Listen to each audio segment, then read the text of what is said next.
Faster than a speeding bullet. More powerful than a locomotive. Able to leap tall buildings at a single bound. Look, up in the sky. It's a bird. It's a plane. It's Superman. Our scene is a small one-story bank building in a long-dead town where sagging, paint-cracked frame dwellings, their windows gone, stare blindly out on the single grass-grown street. But oddly enough, the little bank has been freshly painted, and its new plate glass window sparkles from a recent washing. Inside, fresh paint also covers the cracked walls, and rich-looking linoleum hides the rotted floor. 2 gleaming new tables and several new chairs have been pulled together, and seated or standing around are a dozen men engaged in a dice game. Standing at the window are 2 other men. One is tall, dark, aquiline-featured, distinguished-looking, in a frock coat and striped trousers. His companion, who is scarcely half his height, is dressed in boy's clothing and smokes a long black cigar. He is known as Shortcake, and now, puffing nervously on his cigar, he addresses the tall man. Roll up. Come on, over there at the table. It's taken Ed a long time to get here with the sucker, Lucky. I'll be along soon, Shortcake. I wish they'd hurry up. Relax. That's okay for you to say, Lucky. You ain't got any nerves. With me, I'm what you call high-strung.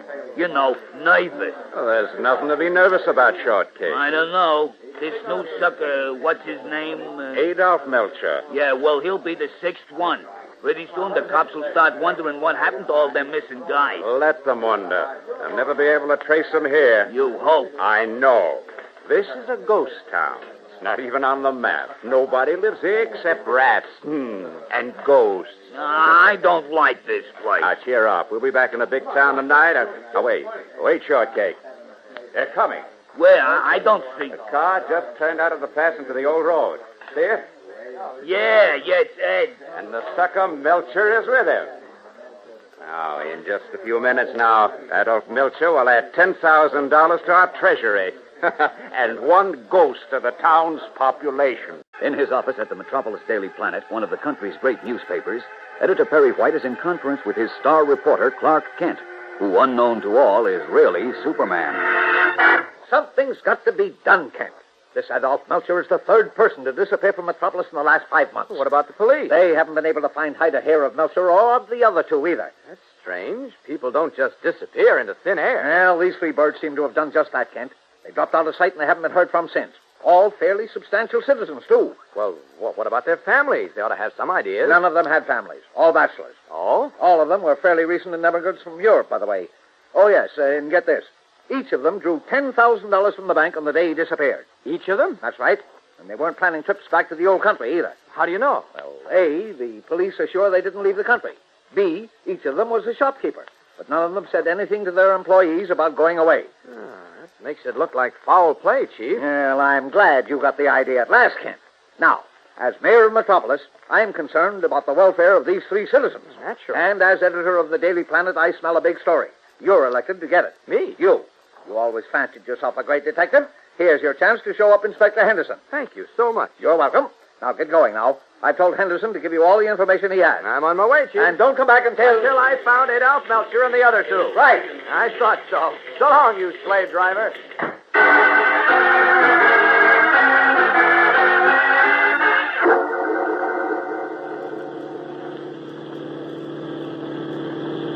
That spooky ghost town gives me the creeps at night, Lucky. Why couldn't we wait till morning to drive out? We're having company at the bank in the morning, Shortcake. Another one of your uncles. Oh. Is this uncle going to bring us some more at that nice green cabin? Naturally, $10,000 worth. Oh, I love that holding money. Who's the sucker this time? A fellow named Anton Lazinski from Metropolis. Hey, that's the 4th one from Metropolis. Ain't that pushing your luck a little too far? Now, leave it to me. I know what I'm doing. Yeah, but the cops, they... Let me worry about the cops. And with this sneak set up, I am not worrying. Now, step on it, Shortcake. We've got work to do before we cash in our next $10,000 ghost tomorrow.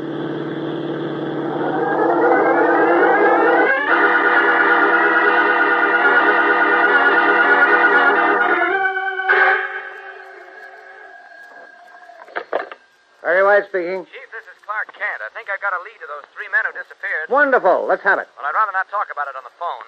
I can use a little help, though. What's Jim Olsen doing? I sent him up to Willow Falls on the flood story. Oh? How about Lois Lane? Lois. She's off chasing ghosts with that crackpot. Ghosts? What crackpot? The correspondence school sleuth, the Sherlock Holmes of Screen Run. Oh, you mean our rural correspondent, Horatio Horn? That's the idiot. Horatio Horn may be a little eccentric, Chief. A little. But he's got a head on his shoulders. Yeah, so has a baboon. All right. What's this about chasing ghosts? Well, how do I know? Something about a ghost town.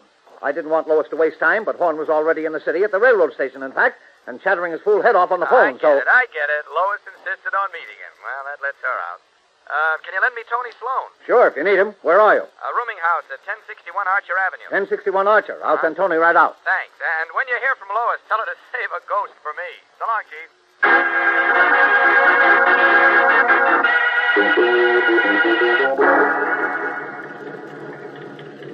Here's a taxi, Miss Lane. Get in, please. All right, Horatio, but I wish you'd tell me Later. Not a moment to waste right now. 2836 West Street, driver. And do hurry, please.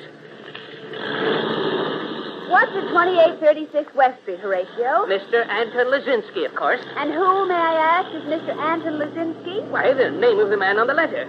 Oh, this is like pulling teeth. What letter, Horatio? The one the man deposited in my post office in Squeen Run yesterday afternoon. I'm the postmaster, you know, as well as the telegrapher. And a digger of artesian wells and a graduate of the infamous correspondence school for homemade private eyes. I know, the Horatio. famous international correspondence school for detectives and crime deduction, Miss Lane. Horatio, please get down to cases. You said on the phone that you had hold of a terrific story. I'm sure I have, by Gulliver.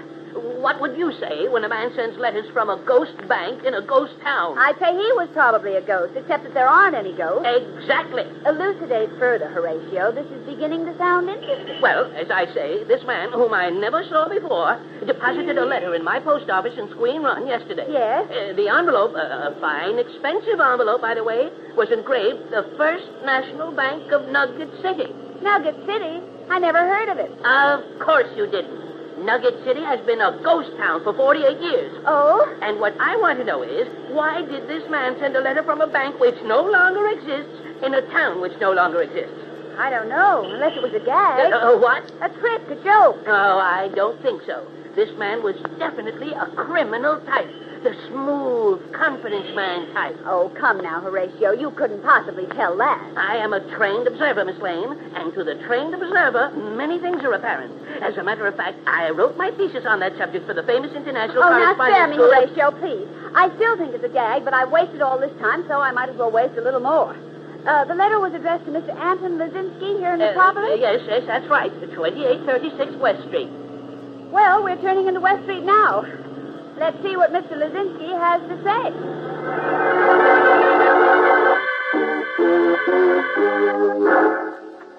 You say there is no Nugget City, Mr. Horn? It's been deserted. A ghost town for 48 years, Mr. Lazinski. Well, I do not understand. I have a letter from the president of the bank. It's easy enough to have letterheads printed, Mr. Lazinski. Look, why don't you tell us all about it? We want to help you. Well, the man said it is better not to mention about it until everything is arranged, Miss Lane. But if you are right, if perhaps there is dishonesty... Let's hear the story before we decide. Yes, you can trust us, Mr. Lazinski. Your newspaper, the Daily Planet, is a fine paper. I will tell you. Good. Let's have Good. it. I come here from the old country 7 years ago. I come alone. My wife, my children, all were killed by the Nazis. What a shame. horrible. I open an optical shop. I do fairly well, but I am lonesome. Of course. Last week, a gentleman called me. He says he's from the government. Well, The young son of a distant cousin whom I have never seen has just arrived in America. A DP. He, too, is all alone. But he knows of me. He has considerable money from his father, which is, how you say, frozen by our government. Yes, frozen. That's what The man tells me if I am a responsible person, I can adopt this boy, my young blood relative. His money, $100,000, will be entrusted to me. $100,000? Yes, there will be money to educate him and to care for me in my old age. I say I am glad. And the man asks me, can I put up $10,000 as a bond, he says, to show my responsibility and good faith. Uh-oh. I say I can do this, And the man from the government says he will have me investigated. If all goes well, I will hear from the president of the Nugget City Bank where my young relative's money is. He says it is best not to discuss this with anyone during the investigation. Oh. So this morning I receive a letter from the president of the bank. What did it say, Mr. Lisinski? That I have been investigated and found to be of good character. Tomorrow morning, a limousine will call for me to take me to the Nugget City Bank, where my young relative will be waiting. What? I am to bring $10,000 in cash or securities as a bond. And then the boy and his entire fortune will be turned over to me. So that's the racket. Now, wait, Horatio. What else, Mr. Lisinski? Well, I am to say nothing of this to anyone until everything is complete. Well, he means he doesn't want the police to find out. This is an out-and-out fraud, Miss Lane, just as I was sure it would be. It certainly looks that way, Horatio. Of course it is. Nugget City is a ghost town. These rascals, whoever they are, plan to get Mr. Lisinski out there, take his money, and then maybe kill him. Kill me? I think Horatio's right, Mr. Lisinski. I'm going to call Inspector Henderson. Don't touch that phone, sister. You guys don't move. Who are you? Keep him covered, Dan. Don't worry, Ed. Wise guys, huh? You figured out everything, didn't you? Now, What look does this here, mean? what The is only this? thing you didn't figure out is that Lucky would be smart enough to keep a tail on this sucker Lisinski to make sure he didn't give us away. Who's lucky? You're gonna find out, sister. And that's about all you ever will find out. Okay, Dan, get them ready for their last trip. The mystery of the $10,000 ghost will continue in just a moment. Oh, keep listening. Know what causes a whirlpool, boys and girls? An eddy or small current of water which moves in a different direction from the main current. When the two currents hit, the water starts churning around. A dangerous whirlpool has been formed, and any object floating on the surface will be sucked under. Now, among people, the whirlpools whipped up by prejudice are caused by those who run counter to the rest of us. The folks who get all worked up against everybody who's the slightest bit different from themselves. Everything's flowing smoothly until they start their undercurrent of bitterness. They spread rumors round and suck a lot of foolish people into the trouble that they stir up. Fall into this whirlpool of prejudice, boys and girls, and down you go. It gets harder and harder to see clearly. It becomes impossible to keep your head above water. You just go thrashing about, striking out at everything in sight, and never making any headway at all. Now, you can avoid getting into such troubles, gang, just by sticking to the mainstream of friendship. And that flows among sensible folks.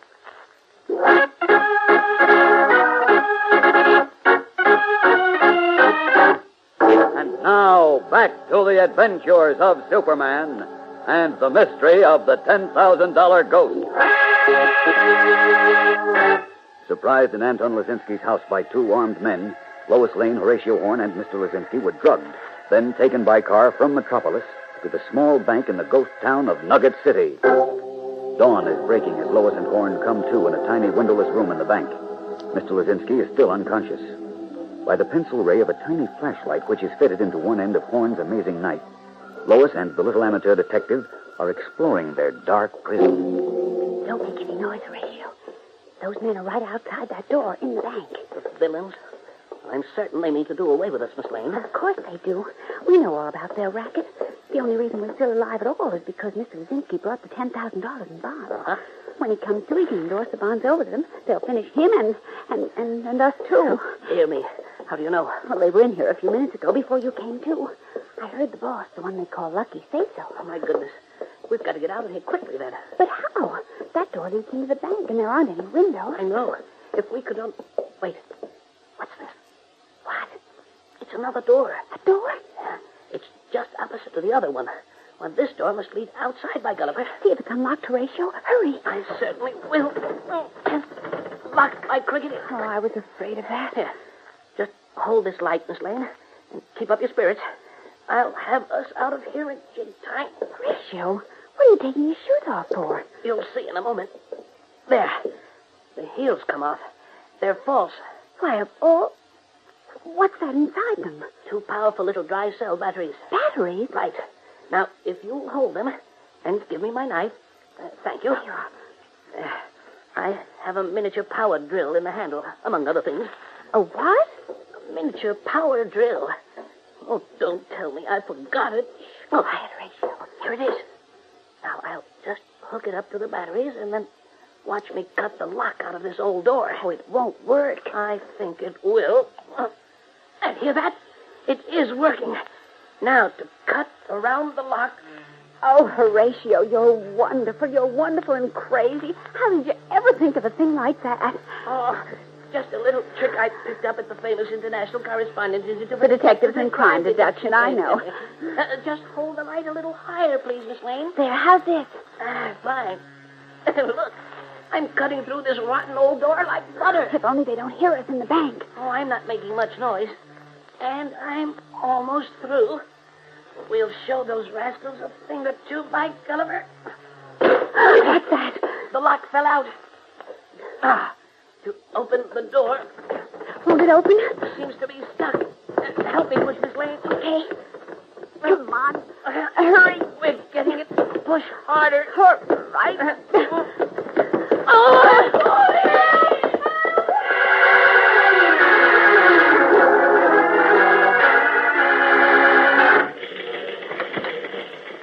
Listen, Chief. Here you are, Kent. I tried to reach you all night. Now, where have you been? Hunting for those 3 citizens who disappeared so mysteriously, of course. Well, any luck? You said you had a lead. I did, a hot one. But it turned out, well, it hasn't turned out at all. Well, what do you mean? I finally found a man, the priest in Adolph Melcher's parish, who'd seen Melcher the night before he disappeared. Melcher vanished last week, you know. Yes, I know. Go on. The priest asked Melcher if he was coming to Mass the next morning, and Melcher said he couldn't. He had to go to Nugget City. Where? To a city or town or whatever it is that doesn't exist. A town that doesn't exist? Uh-huh. What are you talking about? Sounds crazy, doesn't it? But it's true. The place Melcher told his priest he was going to just doesn't exist. Well, The way I figure it, Melcher and the other 2 chaps who disappeared from Metropolis were all victims of a clever swindle of some sort. You remember each of them drew $10,000 from his bank just before he disappeared? Yes, I know that. Then they were lured or taken somewhere. They were told they were going to Nugget City just in case they talked. Oh, say, wait. In which case, neither the authorities nor anyone else would be able to trace them since there is no Nugget City. And they... Wait, I said, there is a Nugget City. What? I just remembered. That's the place, the ghost town that Horatio Horn was talking about. Ghost town? Yes, Nugget City. Horn said he was on to some big story about it. Lois went out to meet him. Where? Where did you meet him? Oh, at the railroad station. Horn just got into town, but that was yesterday evening. Haven't you heard from her since then? No, from Horn either. As a matter of fact, I've been a bit worried. I'm worried right now. I'm afraid... Kent, you don't think Lois and Horn fell into the hands of this swindle gang, whoever they are? That's exactly what I'm afraid of, Chief. Great Caesar. Well, don't just stand there. Do something. Call Inspector Henderson. Call the FBI. They're all on the job. But it looks as if only I can help them now. You? Yes. Try to remember, Chief. Did Horatio say anything else about Nugget City? Anything to give us a clue to where it is? No, he didn't. Oh, there are hundreds of ghost towns in this country. I have to take the time to search them all. Wait a minute. Did Horatio happen to say where he had just come from? Let me see. Oh, yes, come to think of it. He said he just arrived from Squeen Run. Then maybe I can find the answer out there. Horatio has an elderly sister he lives with. She might know something. Well, I'll put in a long-distance call for him. I know a faster way to talk to her. Well, what do you mean? Where are you going, Kent? I'm on my way. Keep your fingers crossed, Chief. Nobody in my office, I hope. No, good. Now, I'll just change in here, out of these clothes. If only Horatio's sister can tell me about that ghost town. It's my only hope. There we are. All set as Superman. Up with this window. And out to Squeen Run. Up, and away! The climax of the $10,000 ghost will come to you in just a moment, so stand by. Gang, the newspapers told of a funny incident that happened recently in the city of Munich in Germany. The Munich Zoo acquired a new Paul parrot. Suddenly, one day last month, to the birdhouse keeper's embarrassment, the parrot began screeching, "Heil Hitler! Heil Hitler!" Evidently, in the old days, when Hitler and his crazy theories were still popular, somebody had taught Polly to say that. And having nothing but a bird brain, the parrot didn't realize that times have changed. Today in Germany, only a Paul parrot would be dumb enough to go on heiling der Führer. But it wasn't so long ago when millions of foolish Germans believed and repeated all those nonsense theories that Hitler and the Nazis handed them. Rubbish about Aryan supremacy and how the so-called master race could lick the rest of the world. Yes, most Germans were Paul parrots in those days, screeching Hitler's slogans of hatred and prejudice. Well, you know where those ideas brought Germany, to war and defeat and final ruin. Over here, we've always been too careful to let some dictator make chattering parrots out of the rest of us. We've learned to think for ourselves and judge people on their individual merits. We know that the strength of our nation depends on that. Just to make sure we'd never forget that, our ancestors put the Bill of Rights into our Constitution. This as a protection for America against dictators. If anybody tries to make parrots out of us, we point to our Bill of Rights, and then we give them the bird.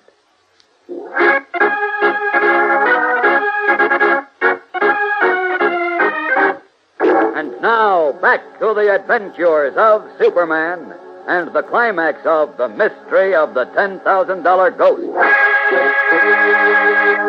In the little ghost town bank, the suave man called Lucky has just emerged from the room in which Lois Lane, Horatio Horn, and Anton Lazinski were imprisoned. Carrying a sheaf of engraved papers and smiling broadly, Lucky approaches his dwarfed henchman, Shortcake, who, garbed in boy's clothing, puffs nervously at a large cigar. At the rear of the room, the other members of the gang are engaged in a dice game. Take a gander at these shortcakes. $10,000 in grade A bonds, endorsed over to me by Lazinski. Nice going, Lucky. Let's blow now, huh? What's your hurry? Are you kidding? Them two Daily Planet reporters. The cops will be burning up the country looking for them. I'll never find them here. Look, Lucky, let's not push even your luck too far. The Daily Planet is big time.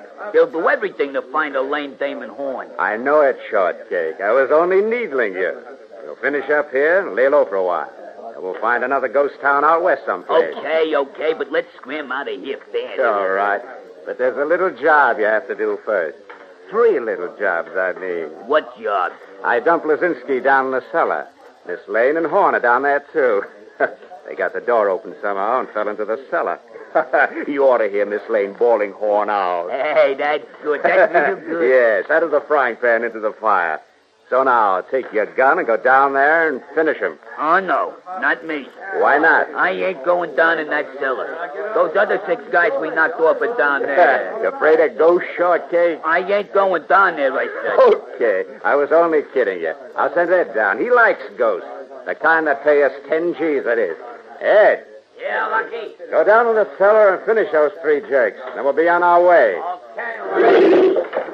What? Who's this guy in the funny clothes? I don't know. I'll tell you who I am later. Right now, I've got work to do downstairs. Stop him, boys. Don't let him...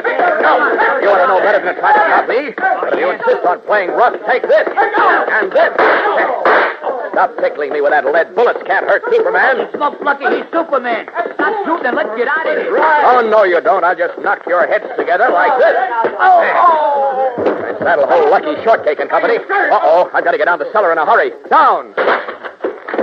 Will you leave us alone? Put that gun down. Superman. I'll be in a moment, Miss Lane. Horn. You won't be good, eh? Okay, then. Pleasant dreams. There. Guess that does it. Now. Oh, Superman, you got here just in time. You certainly did. This ruffian was going to finish us like his gang did those 6 dead men across the cellar there. Oh, poor chaps. I gather they're the men who disappeared so mysteriously. That's right. Lucky picked his victims carefully. Bachelors recently from Europe who had some money but were lonesome for folks of their own blood.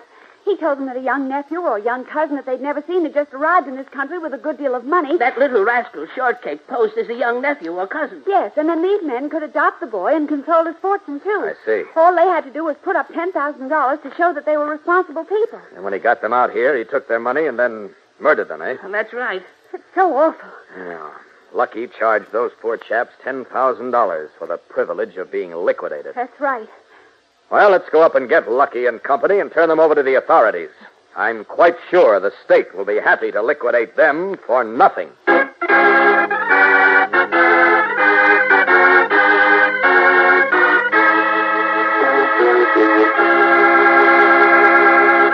And so ends the mystery of the $10,000 Ghost.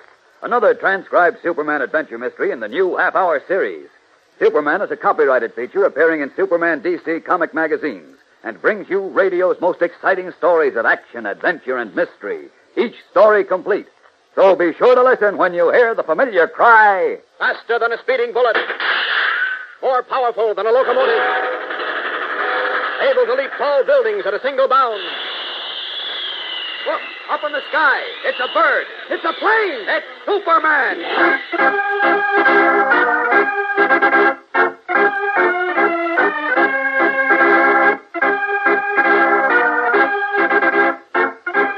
The Adventures of Superman comes to you at this same time, same station every Monday, Wednesday, and Friday. Remember, 3 different stories every week, each one complete. Be sure to listen again Monday, same time, for The Mystery of the Flying Monster on The Adventures of Superman.